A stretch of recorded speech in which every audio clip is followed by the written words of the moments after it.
Hi, everybody. I'm so excited to do this last Y Contemporary 2023 debut panel, the longest title of the entire year's panels, and also the least imaginative.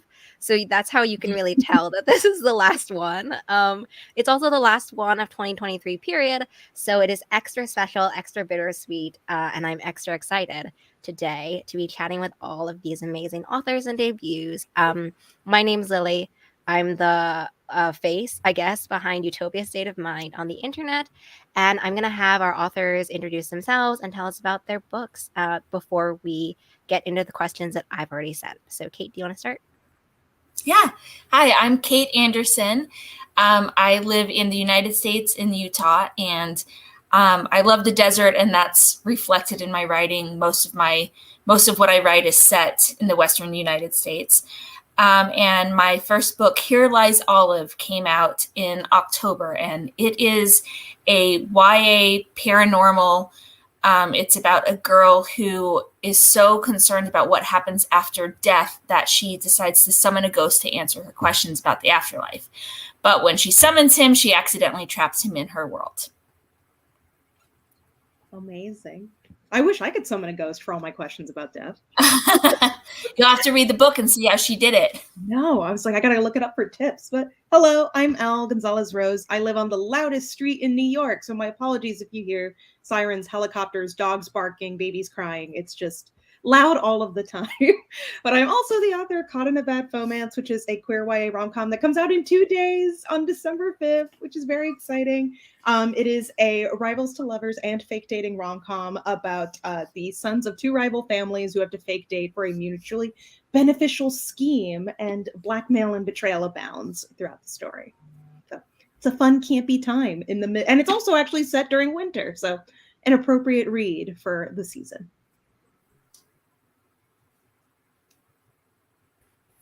Me? I didn't know if we were going this way or this way. Okay. Hi, everyone. My name is Hannah V. Sawyer. I am a young adult novelist and poet, and my debut novel, All the Fighting Parts, follows the voice of 16-year-old Amina as she comes forward against her abuser, who is also a popular community figure and her pastor. It's told through poetry, court transcripts, text messages, all that good stuff. And it came out, I had to think about it, 2.5 months ago. So it's still kind of a recent release, I guess. And I'm just really, really excited to be here and speak to folks. And I feel like everyone's been saying where they're from. So I'll say I live in LA. Hey everyone, I'm Kelly M. Parker, and I live in Michigan, where it's very cold right now. And I have 4 kids and my husband, and I have homeschooled my kids for several years, and then I started writing. So my first YA book is called Thin Air, and it's a thriller that came out in October. And it's about a group of 12 students who are on a flight to Paris, where they're going to compete for a prestigious scholarship. But pretty much as soon as they get on board, they realize that somebody knows all their secrets and is willing to kill to win. Hi, my name is Sierra Isley. I am originally from Atlanta, but I live in Philadelphia now. My book In the Ring is a young adult romance. It just released in September, which I guess it's like 3 months ago. It feels like it was yesterday. And it's about a girl with anxiety who starts boxing to cope, but she accidentally gets roped into an underground fight club, and its ringleader, Elliot. And I'm excited to be here. Thank you so much for hosting this. So, as you can tell from the synopsises, all of the books have very different vibes, very different ranges of stories that are being told. So, my first question kind of talks a little bit about that. I want to know what draws you to the contemporary genre as a whole in general. Kate, do you want to start? Yeah, I saw that question and I was kind of like, oh no, I'm on the wrong panel because I didn't really, I haven't really considered Here Lies Olive contemporary just because it has a ghost in it. But I realized, I guess, as far as setting and how the characters interact and stuff, that is all contemporary. So hopefully that's okay.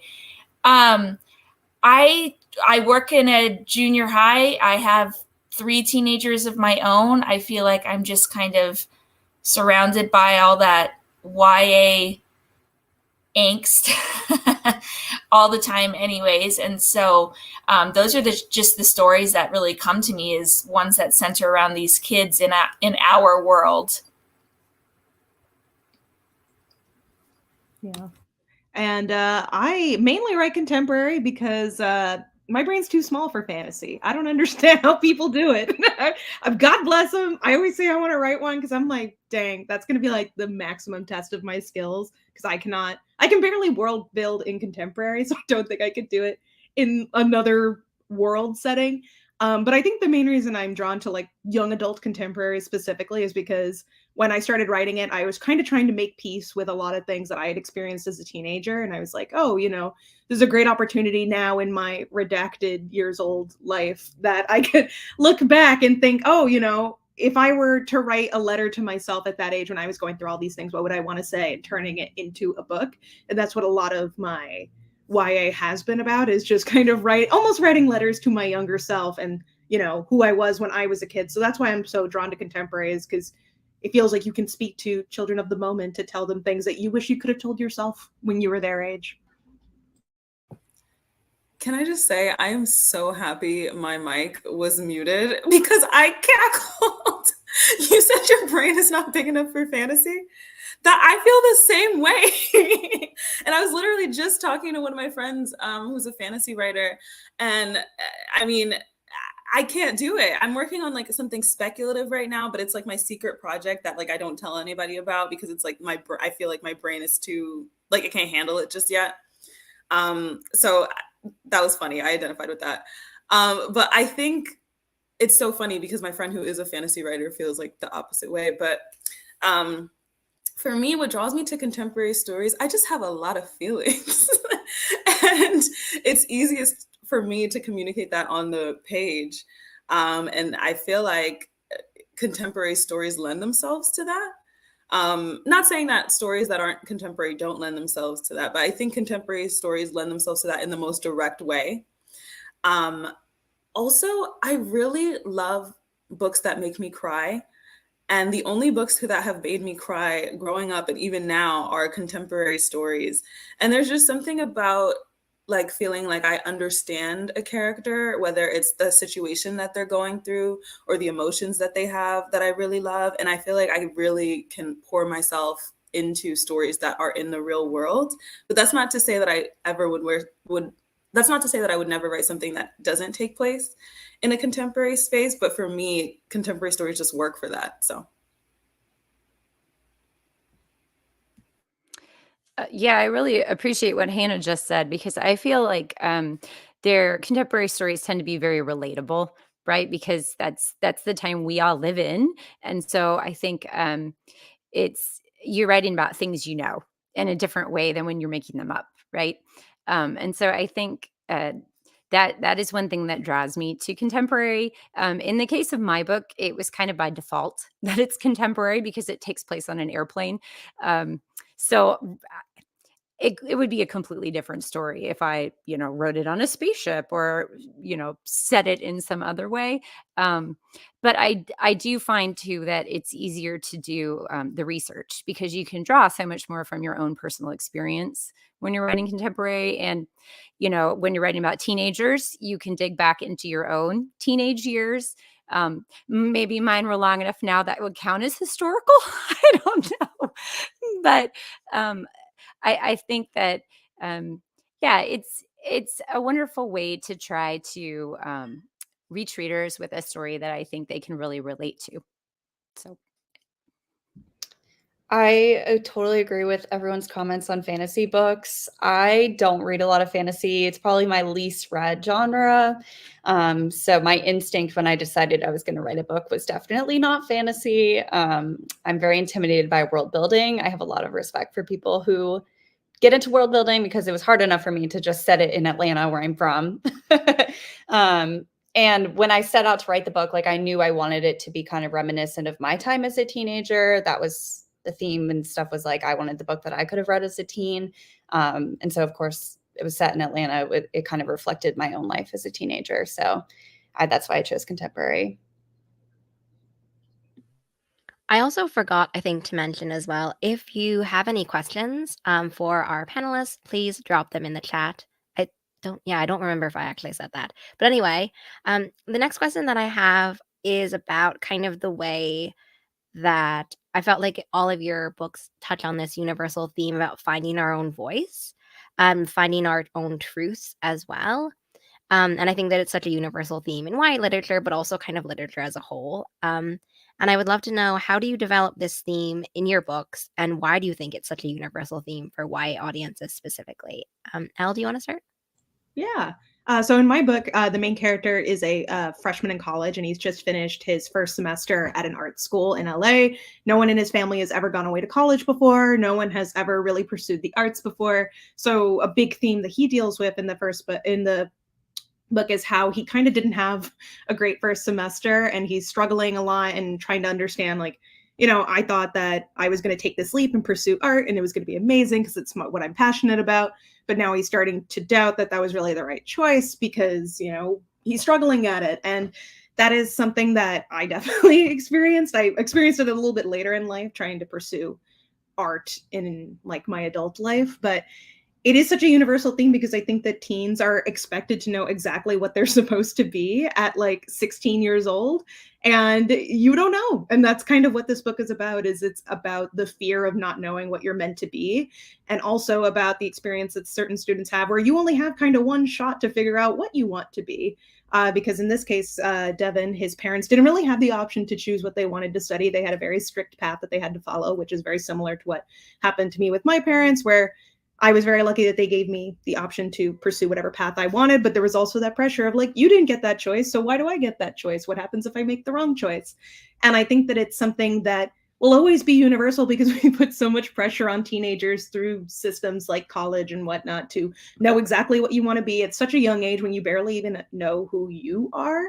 So I think that that's what I wanted to say with this book was it's okay to struggle and to not be perfect at something, but it's also okay to pursue your passions without guilt and, to embrace support. So yeah, I think it's a universal theme but I hope it won't be a universal theme, that we allow more teenagers to grow and change and discover who they are, but who knows?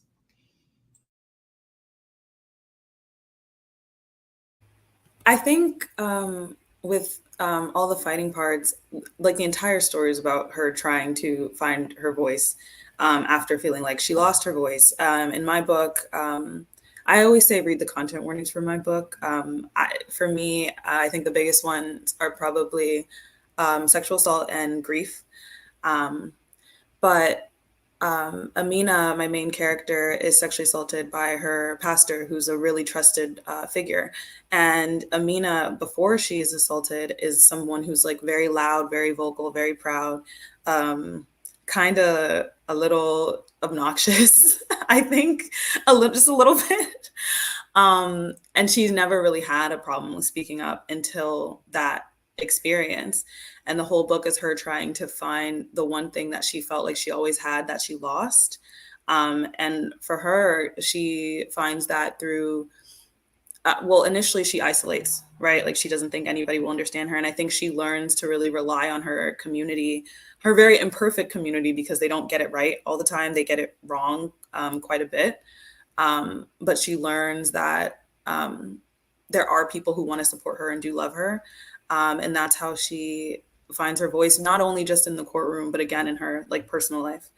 Yeah. And I wrote all the fighting parts when I was struggling with that as well. So I think Amina, not only was it a story about her finding her voice, but it's also a story that almost forced me to have to learn and find my voice again too. So.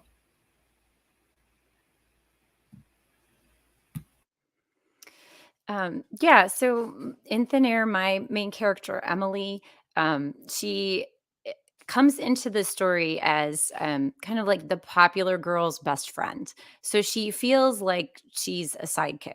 And in a lot of ways, early on, she's made bad decisions, and she's kind of in a place where she's not taking agency in her own life. She's not taking, I guess, ownership, or she's not the main character in her own life story. And so that is a major part of her arc is as she's going through all these awful things on the airplane. I'm not nice to my characters, so they go through a lot. And as she's going through all of that, I think she's realizing how she's viewing herself, and then realizing that she doesn't have to be that way, that she can decide for herself what kind of person she wants to be. And she doesn't have to let other people always tell her what to do, but she can decide for herself, and really learning to trust her own instincts and her own voice. And I think that that's really such a universal theme for adolescents, because most of us all grow up as small children being told what to do, right? Like we all have these authority figures, parents, guardians, teachers. There's somebody in your life always directing you and telling you what to do when you're little. And then you suddenly hit adolescence and you're like, whoa, in like 4 years, I'm supposed to go to college and know what I'm going to major in, know what I want to do for the rest of my life. Like, how do you transition from everyone else directing your life to suddenly having to be this like independent adult?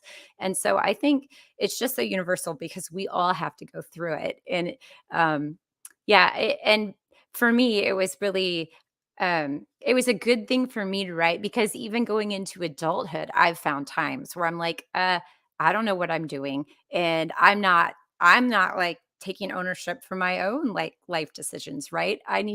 We all need to develop that sense of agency. And so it was a good experience for me to channel that into her story, and to see her come out, stronger for it in the end.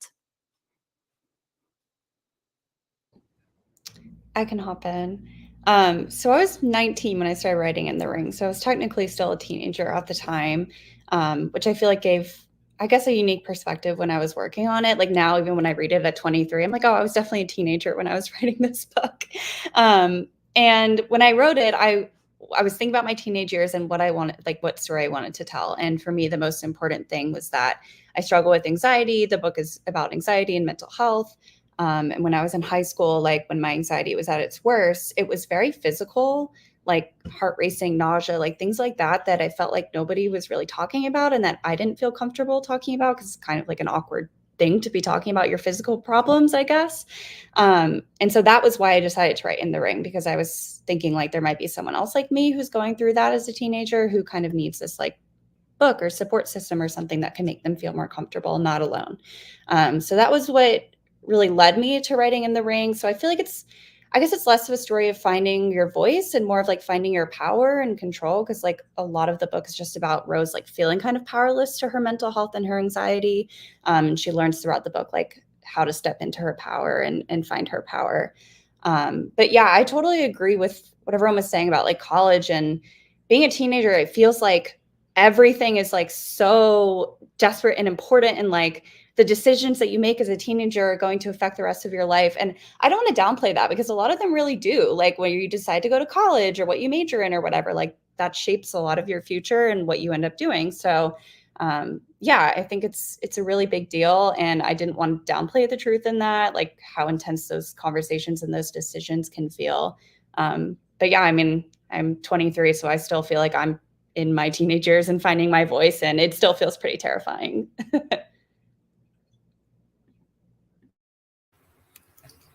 Yeah, I just want to echo kind of what everyone else has said about the expectations we have on teenagers, on expecting them to know what they want to do when they're so young. I'm 38 and I feel like I'm just starting to learn what I want to do with my life. So it's ridiculous for me to have those expectations of like my 17-year-old.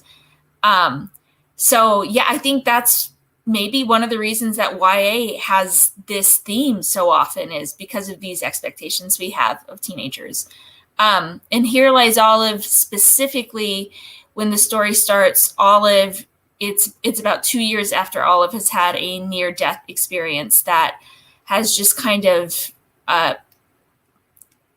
frozen her. She's so afraid of what happens after she dies because her near-death experience was not comforting. And so she's kind of put herself in a state of arrested development for the last couple of years. She hasn't let herself think about the future. She hasn't let herself think about the present even. She's kind of decided for herself that she's not going to focus on the future at all, because she's worried that it'll just all fall apart any minute without any warning. So I feel like as she's going throughout the book, she's kind of taking that power back, where she's allowing herself to consider those things and allowing herself to want to find herself. Yeah, I think a theme that we're all talking about, right, is this pressure to know what we want to do for the future and to have all of the answers. I feel like I did a YA contemporary panel yesterday as well, and I think that was like another theme that's brought up, this weird dichotomy between having more power but also feeling like you don't have any power. This juxtaposition, and sticking with the theme of the future and how scary it is, I want to know if your character could ask the future character, like themselves in the future, if that made any sense, one question, what would it be and why? Hannah, do you want to start? Sorry. I was thinking about that. Honestly, I feel like Amina would be like, yo, we good? Like, I think that's all she wants to know. Like, are we good? Like, did we make it? Are we okay? I think the answer is yes. But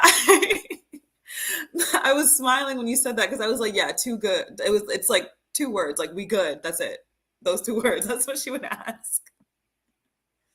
I can pretty much say the same thing. This was the hardest question for me. Like, I've answered all the ones really quickly, and then this one I've been stuck on, and I only came up with the answer this morning.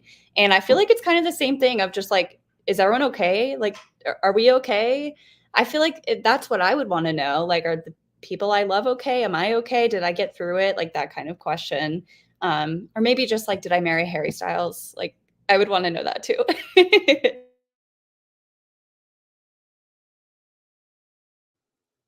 Yeah, actually, that was exactly the same question. Like, if Emily could ask a question of future her, it'd be, am I going to be okay? And that's because, well, for one thing, she's trapped on an airplane with a killer. So, like, people are actually dying. But also because she comes into the story with her, her mom has just lost her job. They're living in her mom's car when she's not at school. And so she is very afraid of the future and what it might hold.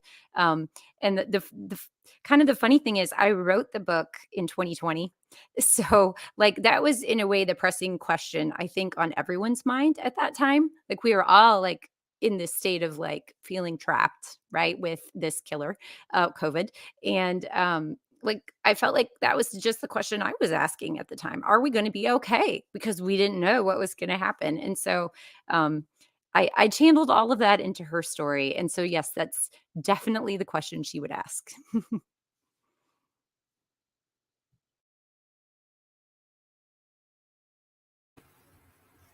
I'll jump in. So my initial thought when I read that question was Olive wouldn't ask a question of her future self.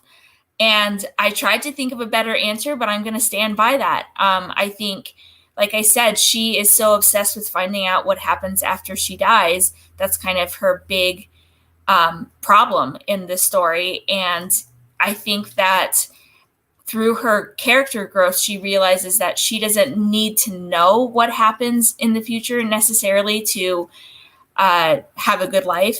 So I think she would choose not to ask a question about her future.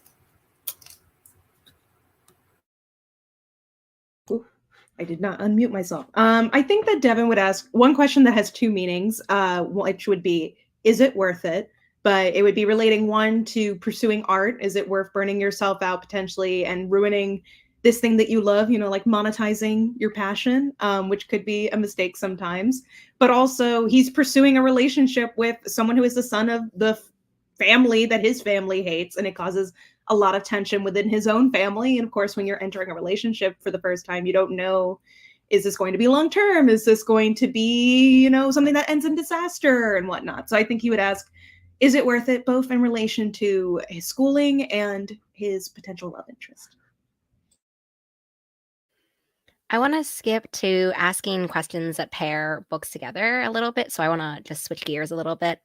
I want to start for about in all the fighting parts and in the ring, both of your characters go on a journey to find their own voice, their own power, and to process their assaults. So, could you talk about what strength means to your main characters, and specifically their connection to their mothers? Because I felt like that was also so deeply kind of tied up with their past and what they were grappling with. See, I already want to start because you're already unmuted. Yeah, I can start. Well, Hannah went first last time, so don't want to put it on you. So yeah, I think the biggest struggle that Rose is facing throughout the book, and this is, I guess, a little bit of a spoiler, so sorry if anyone's out there who hasn't read the book yet, but she has this fear that she's kind of going down the same path as her mother, who also had mental illness and struggled with that and ended up committing suicide a few years before In the Ring begins. So Rose's anxiety is getting worse. It's becoming more pronounced. She kind of feels like she doesn't know what to do and how to fix it. Like, even though she's meeting with a therapist, it's not really doing much to help her. And I think the assault like really aggravates that feeling of powerlessness. And so when she decides to pick up boxing, I think it's kind of like a last ditch, like, all right, maybe if I can, control one thing, if I can just get, grow my muscles and just feel like a little stronger, like maybe that will help some of these really dark, big feelings that are happening.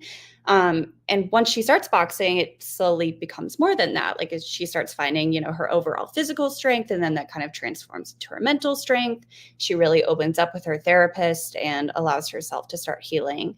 And I think by the end of the book, she becomes aware that she is a different person from her mother. Like, even though they obviously have a major connection being mother and daughter, like, they are not the same person, and she's in control of her future and her path to healing and finding her power.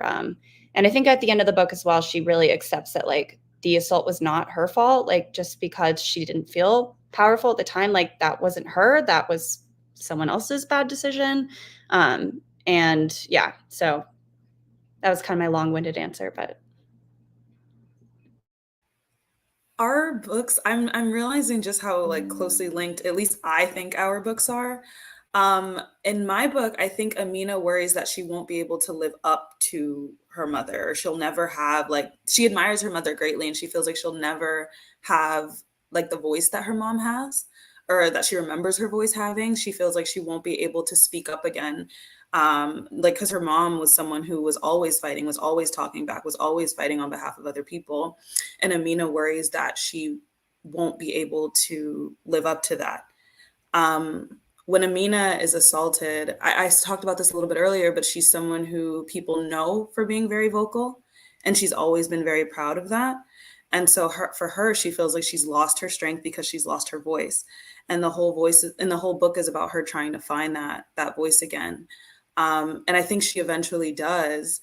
But I think for her strength is like almost completely wrapped in her voice. And when she feels like she should have defended herself, or she should have spoke up more, or she should have, could have, would have, right? The lesson that Amina really has to learn is that there are all these things that you can blame yourself for not doing, or blame yourself for doing. But at the end of the day, fault only falls on abusers. And I think that's something that she has to learn in order to find her strength and find her voice. Yeah, I also felt like the books were linked in a variety of different ways, which is why I had to throw in like the mother the mother connection at the end of that question. Yeah. So I'm glad it wasn't just me. I was like, wow, these books have a lot of parallels, and I had to take away some of the sort of themes that I wanted to talk about to just narrow it down to one question. Um, Betrayal is a huge theme in Caught in a Bad Romance, with these rivalries, and also like the betrayal that happens maybe off the page right before the story even takes place. And also, obviously, when you're trapped with a killer, like, betrayal is a huge theme in Thin Air as well. Goes without saying. So I wanted to know, how did you both balance the plot in terms of betrayal? And did you know from the beginning who would betray whom and how? Like, how did you draft kind of that? Um, but I guess the connection between betrayal and trust. Kelly, do you want to start? Um, yeah, so betrayal is definitely a big theme. So is trust, friend. So as I mentioned earlier, Emily has this best friend, and she and her friend they've been friends since middle school, and now they're entering their senior year in high school. And one of the things I wanted to explore was just how friendships can shift and change during those years as people change and grow. And this is something that's revealed near the beginning, but you find out fairly early on that Emily has betrayed her friend in a way um, that will be very hurtful when her friend finds out. And so I knew that coming into the story. I had already had that piece in place as part of Emily's character arc. Um, but it's very challenging when you're writing a character like that who has made a bad decision. And because readers don't look favorably on betrayal, right? When you're incorporating that into a plot. So I had to try and balance, how can I make her still be sympathetic and relatable when she's done this like nasty thing to her friend. Um, and so that was definitely a challenge as I was writing. But part of her character arc is owning up to what she has done to her friend and deciding, I'm not going to treat someone like that ever again. And, you know, um, asking for forgiveness, deciding if this friendship is something worth keeping, um, thinking about what kind of person she wants to be. And so I enjoyed having that big arc to work with as I was torturing her for 300 pages on the airplane. But part of that growth is that she experiences betrayal too. And as I was writing, I can't tell you names or anything because I don't want to give away spoilers, but there are some spots later on towards the end of the book where she um, feels betrayed by other characters. And it's very painful. And when I was writing it, I'm not a plotter. So I do some pantsing as I'm going, even though I know like my major plot points that are coming. I don't always know exactly how I'm going to get there. And there was at least one spot where I realized what was going to happen in the next chapter. And I was like, oh, that hurts. And so, but I did it and I wrote it and I love it. It's one of my like favorite parts of the book. but through that experience, Emily does learn like you can't take other people's trust lightly. And when you betray someone's trust, you can't expect them to forgive you. And if they do forgive you and give you that second chance, like that is a big deal. And it's not something that you can take lightly. And so I do think betrayal and trust as a flip side are major themes in the book. So, and I'm curious to hear how that plays out for Elle in your book and how that worked. Yeah, it's just betrayal left and right in this book. Because I was trying to think, when I saw this question, I was like, oh, okay, there are like 3 major betrayals in the book. And I was like, no, there's actually like 5. Actually, I think there's like 6. There's a lot of betrayal in the book because there's, as we mentioned, there's like the betrayal off the page, which is why the families hate each other in the first place, is because of a betrayal that happened like almost either more or almost 10 years ago, which is why they don't like each other. And every summer or in every winter, they come back to this lake and they betray each other once again by being rude to each other. And so I won't spoil it because it happens later in the book, but I will say that there are many opportunities for them to betray each other, but for the main character and the love interest, one chooses to betray the other, one chooses not to intentionally. And it's very difficult, I think, when you're writing betrayal in romance, because that can be such a deal breaker when crafting a romantic relationship. Like, I know for me, like one of my complete knots in romance is cheating, which is a betrayal in its own way. And my main character is very petty. So it's hard to balance a betrayal that feels authentic to the character and the story of these families that have been feuding this entire time, while also still getting the reader to root for this romantic relationship. And it has a lot to do with trust, which is kind of why their relationship takes so long to really blossom, is that they take a really, really long time learning to trust one another after they learn about their respective backgrounds and kind of the root behind this betrayal and the root behind why they're feuding, because not everyone knows everything about what happened in the past. So I think it's very, very tough. And I will say I did not know. I knew originally who was going to be the one that does not betray the other, but then thanks to my mentor who wanted to twist a knife in, we decided to have someone actually betray the other. So I did not know that originally, but I think it added a really fun layer to see not only a betrayal, which is fun and juicy for the reader, but also how do this couple move forward from that from this potential betrayal or this actual betrayal. How do they handle that? How do they communicate? And do they come out stronger on the other side of it? I think they do, but you'll have to see. Yeah, because even though the vibes of your of both of your books are so vastly different, when I was thinking about like what ended up sticking with me like afterwards was how you both are navigating kind of what you were saying, Kelly, after you've betrayed someone, like how do you the sympathetic, empathetic, right? How do you create and craft a character afterwards that like can bounce back essentially from that? And then it just reminded me so much of like Caught in a Bad Romance as well, right? Because that's kind of one of the core questions, right? How do you move on from that if you can at all?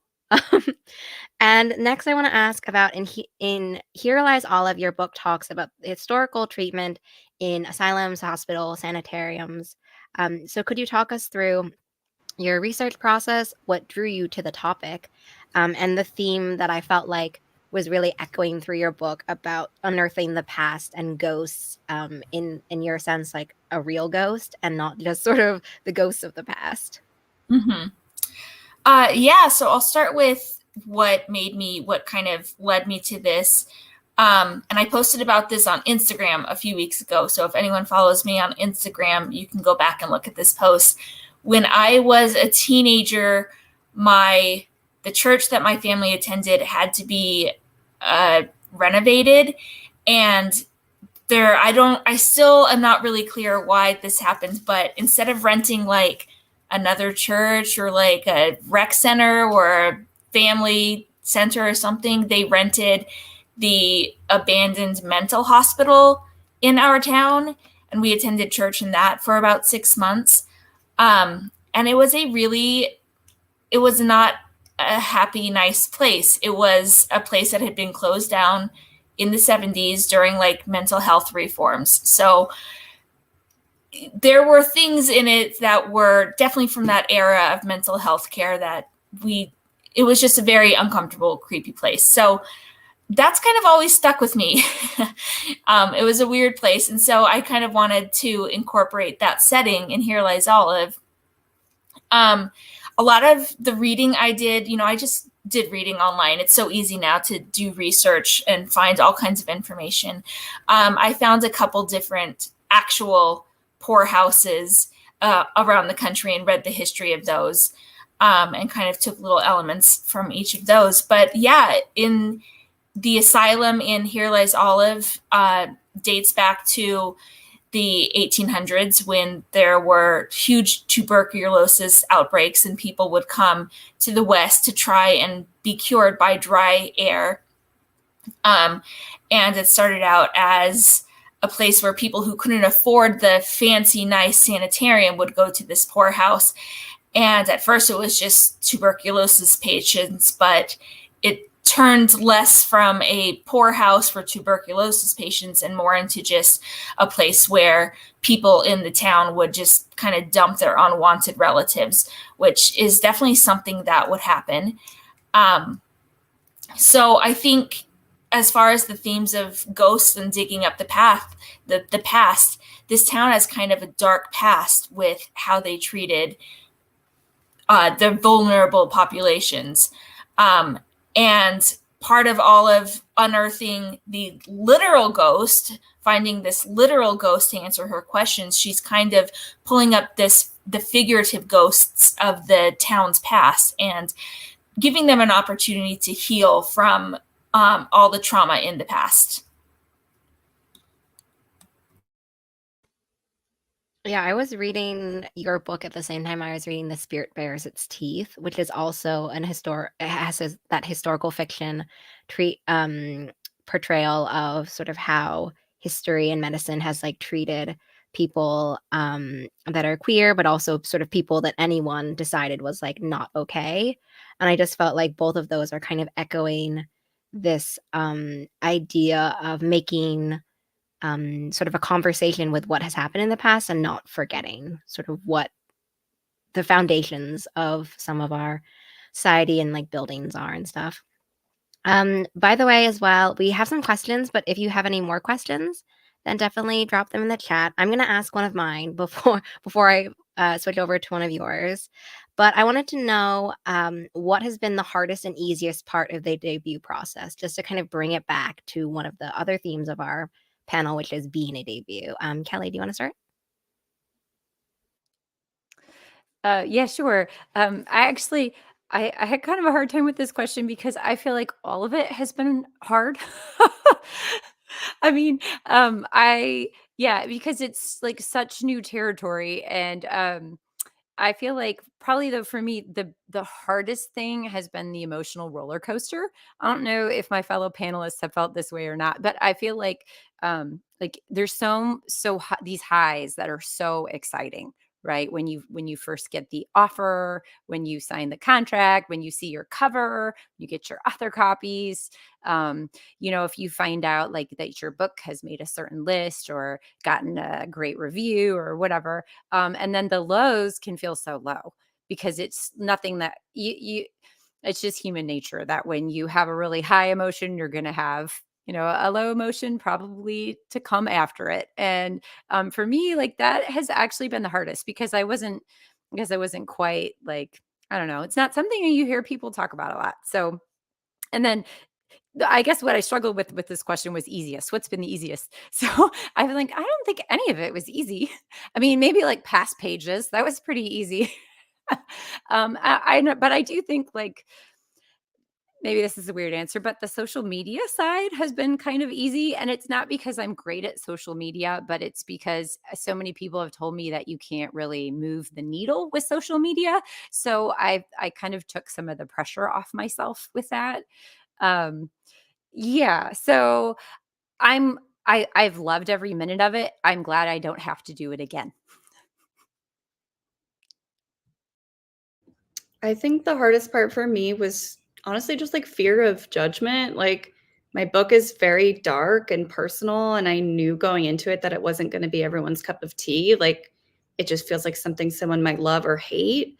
And I was just really afraid of that hate, like bad reviews or, like that goes with any type of art. Like there's always going to be someone who doesn't like it. And like logically I know that, but obviously having anxiety, like it's hard to like sleep at night knowing like there's going to be people leaving bad reviews or saying things about it that they don't like. And I was way more afraid of that before the book came out. Now that the book is out and I've gotten like messages from people who read it and really loved it, I don't feel like that impulse to read the bad comments or like, I don't know. I just don't feel like I need to spend time reading bad reviews because, well, number one, I can't change it. The book is already out, but like, yeah, I don't know. I just feel way more empowered now that I've heard from people who enjoy it. And luckily I found that like people who didn't enjoy it aren't the ones sending me direct messages on Instagram. Like those are mostly people who enjoyed it. So yeah, that's been kind of an up and down throughout the process. And I think the easiest part was honestly just writing and working with my editor, like going to sit at coffee shops, working on a book, knowing that it was actually coming out. Like that really helped my motivation to go and work on it. I think that was the easiest part for me, was actually just the writing.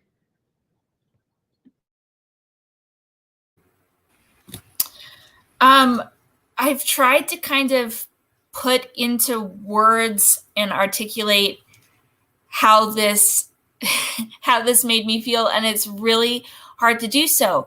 The only thing I can really say is, that feeling on like when you're a kid or maybe even as an adult on Christmas morning and you've like opened all the presents and you love everything you got and it was a really great Christmas, but then you're still like, for some reason, a little disappointed. And it's like, oh, Christmas is over. I don't know if I'm the only one who, I definitely felt like that as a kid. I feel like sometimes I still feel like that as an adult. And that's kind of how I felt with this debut process. Like I was so thrilled and so happy and excited at all of those big milestones, getting the offer and turning in pages and having the cover reveal and all of that stuff. It was so wonderful. And then the day that my author copies arrived, I was all excited about doing an unboxing video. And, you see those all over the internet. And I opened them up and I held my book for the first time. And I just felt a little bit of like, a little bit of that Christmas morning letdown. And I still am not really sure why. I don't know if it's because I feel like fear of now sending it out in the world and like people I know reading it. I don't care about strangers reading it. Strangers, you can read it, you can hate it, I don't care. But like the people I know, I'm kind of like, I don't know if I want you to read this because either you might not like it or whatever. So I don't know if it was that or if it's just that there's so much like expectation from social media about what it's going to be like. So just that day holding the book in my hand, and I never even posted my unboxing video because it wasn't great. Like it wasn't what I expected, which I think is a downfall of social media. You know, you see things and you feel like everybody feels a certain way, and if you don't, there's something wrong. So I guess that's been the hardest part for me. I don't know if I can really articulate it super well. The easiest part, I have just loved my publisher and working with my editor. They've made it so easy. I feel like I can reach out to them with any concern, which is really, really great. So they've just made it so wonderful. I totally get what you're saying, Kate. I was literally just telling some, and we've all like recently debuted, and I was just talking to someone about specifically like after release day. Like it's not really like a happiness or like a sadness, but definitely like a sort of like exhaustion and like a I don't really know how to explain it either, because it's like and I think it's honestly like I think every person I'm not gonna say every person, let's not speak in absolutes, but I think I know a lot of authors who like specifically like after debut, like after that big moment, it's like you're just kind of like depleted and you're just kind of like, okay, like how am I supposed to feel? Like, is this good? Is this bad? Like, am I anticipating something? Like, it's just, I get it. And it is hard to explain, but like, I just want you to know, like, it's real, it's a thing. And I've been hearing a lot of people talking about it. For me, I think the easiest part, yeah, I think Sierra said it, like writing it was the easiest part. Like writing the book, writing the stuff was kind of the easiest part, which is ironic because you would think that that would be like one of the more difficult parts.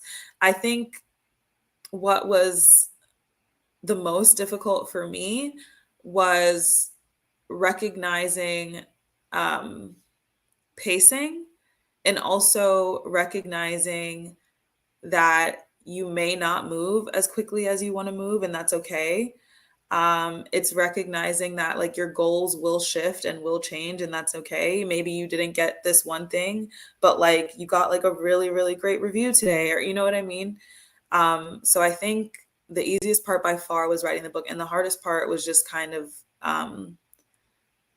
one, pacing, and just like recognizing that your goals can change and your goals can shift, and you may not get this one win, but you will get this other win, whether it's tomorrow or next year or 5 years from now. Yeah.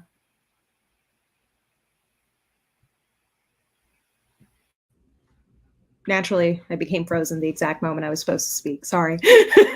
I think the hardest thing for me was in relation to social media, kind of, was understanding that, you know, I'm not someone super famous, but like I am a public figure now, which I was not my entire life.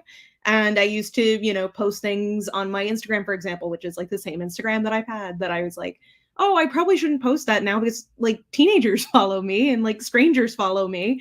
And that's something that I think about a lot, is like I never want to make anyone feel hurt in any way with anything that I say. I'm also deeply anxious, so I overthink every single post that I make, every single thing that I share, because I never want to post anything, I guess, bad, for lack of a better word, but like just being super cognizant of everything that I post, when I used to be someone who didn't post like a lot, but used to post like super freely because I thought I was just sharing with my friends. And it's like, oh no, I'm not sharing with just my friends anymore. There are people following me, and especially when you're, I think, a young adult author, there are teenagers following you, like very young people, and you have to be very aware of what it is that you're posting and sharing and whatnot. And I think there's also like another layer of that for me, existing as like an openly queer Latina author. Like there are certain things that I'm like, I don't necessarily feel comfortable sharing that, but I do want to say certain things. So trying to find that balance of being open about myself and my life, but also maintaining a lot of my privacy, because I am a very private person, is tricky. And I think that's something that I'll be figuring out throughout my author career. But I am going to echo what everyone said. The easiest thing is the writing.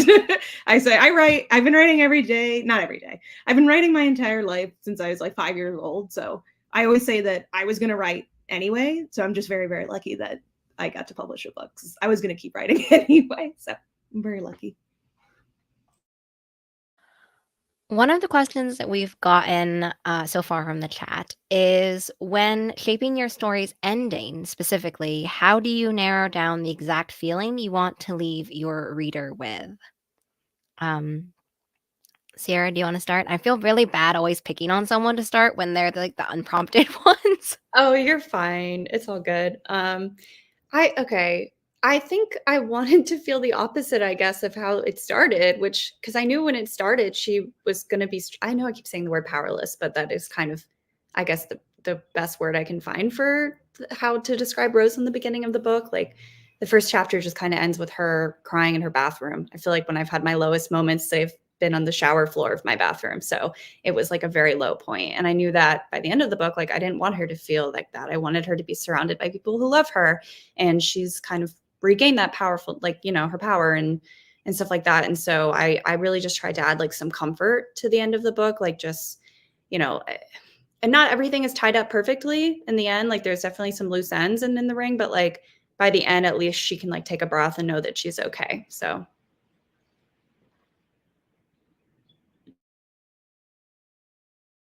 I can jump in. Yeah, for Thin Air, I guess what I really wanted to do was answer the question, are we going to be okay? You know, Emily's asking, am I going to be okay? So I wanted to answer that question, and I like happy endings. I don't want to spoil the ending because not everyone makes it, and I don't want to say who makes it and who doesn't, but I wanted to leave a sense of the ones who survive, that they are going to be able to move on, and that they have good things to look forward to in life, and that they didn't just go through all that torture for no reason. So I feel like, especially with YA books, it's always good if the end is positive in some way. Not that that means that everything wraps up neatly, or because real life isn't that way, right? Like Sierra said, it's not like there's not going to be loose ends, or there won't be, you know, maybe problems that the characters still have to deal with. But I at least wanted to end with like a note of hope, and yeah, something uplifting. And so I knew that, like, from the first word. And then when I write endings, I do like it if it can like circle back around to the beginning in a way, like Sierra said there too, right? Like, she knew she wanted her ending to be the opposite of the beginning.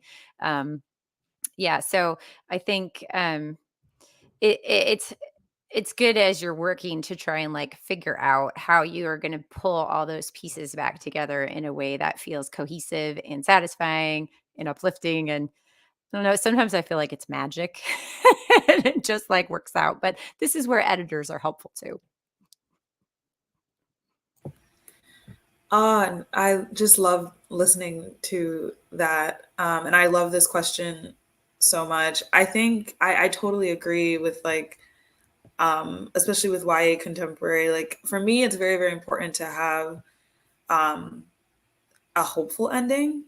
And I don't necessarily think that everyone has to have endings that are hopeful, but I think just like the kind of stuff that I write, like it's just important for the ending to be hopeful. With Fighting Parts and the books that I want to put out in the future, I think I want my endings to kind of feel like an exhale. Because I put Amina through it. Like, that girl is going through it. Like, baby girl was put in the ring. Okay. Pun intended. But I needed to, like earlier when we were talking about the question earlier about what your character would ask, for me, I think she would ask, we good, but I also kind of want the endings of the book to show that, even if it's just like there's a hope that we're good. Like, I just want there to be that hope, that exhale. Yeah, I think I'm gonna echo again what people are saying, in that I wanted my book to be very positive. If it's a rom-com, it's gonna have a happy ending.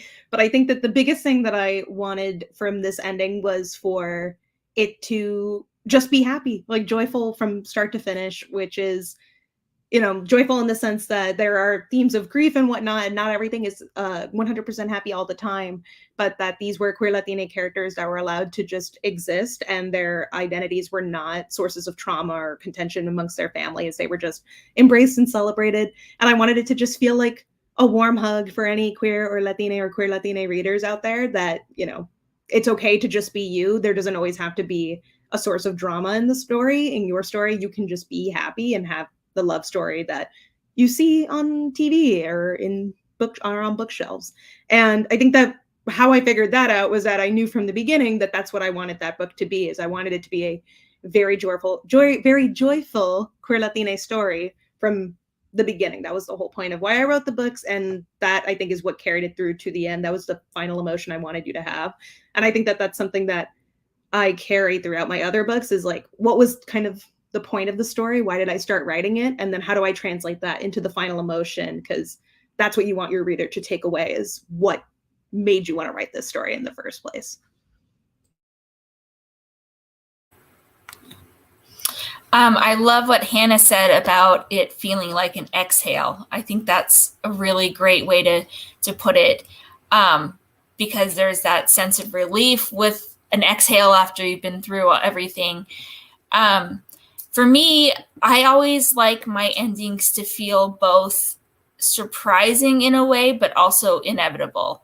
And I feel like I can capture that when I get to the end of a story. I usually have an idea of how I want it to end, but so I'm often surprised by what the last couple of lines end up being. I usually am expecting to write like maybe another scene after that, and I'll type a couple of lines and then I'll think, no, that's it. That's the ending.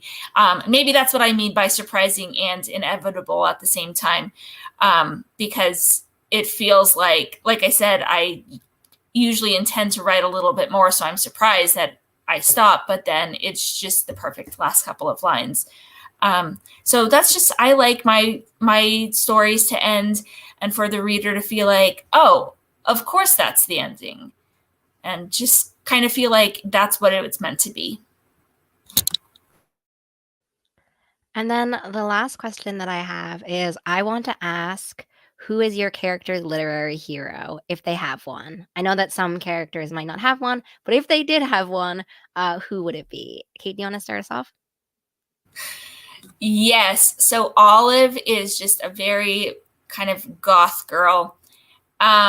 It's like a whole persona that she's cultivated after her near-death experience. And I know it's kind of a caricature, but she's just the best, and I love her so much. So her literary hero would definitely be Edgar Allan Poe. I mean, who else could it be for a goth girl living in a goth town, right? And she even at one point, there's a line that I forgot I wrote, but my sister-in-law sent me a screenshot the other day, and I was pleasantly surprised by how good I thought it was. You know, do you ever do that? You like read something after months of not reading it, and you're like, whoa, I wrote that. That's pretty funny. Anyways, Olive says something like, I pray to Edgar Allan Poe himself. And I just thought that was kind of funny. So that's who she would pick for sure.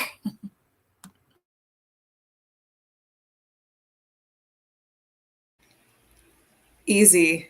So easy. Maya Angelou. That's Amina's. I know why the Cateford sayings, phenomenal one. Yeah, that's an easy one.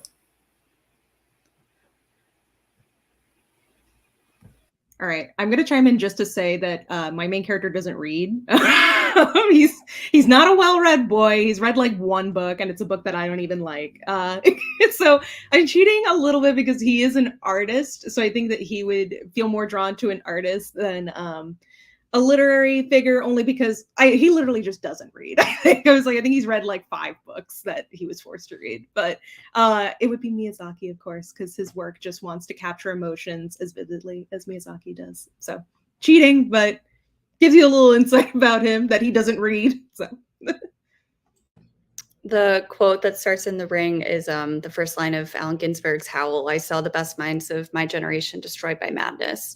And I got that tattooed because I was like, if I ever write a book and I actually finish it, like I'll get the quote tattooed. So I think it's Allen Ginsberg because she reads his poem in class and it's very different from all the other poetry that I studied in high school. I was like, oh, this is refreshing. So I think that that's Rose's. Yeah, so Emily is also not a big reader. Like she would read for school, but she would be probably hard pressed to name very many authors. So I picked actually a literary character as a hero for her, and I think that would be Katniss Everdeen from the Hunger Games. And I picked her because I think Emily would appreciate her confidence and her athletic ability because Emily is also an athlete. Um, and I think she would just her survival skills, right? Given the situation she's in, that's someone she would look up to. It's like an appropriate role model for what she has to has to figure out throughout the course of the book. Um, Thank you everyone for joining me. I've left in the description box below everyone's book links, and there's still time to pre-order Caught in a Bad Fomance, by the way. If you're still looking for some gifts. Also, obviously, everybody's books make some really great holiday gifts for the upcoming sort of big holiday season. Thank you to everyone who joined us in the chat. Also, thank you to the questions that we got in the chat as well. Thank you to my panelists who joined me and humored my questions and humored me as a person. And yeah, I hope everyone has a really great rest of your reading year or year in general because it's the last month of the year. Everyone, have a great rest of your day. Bye.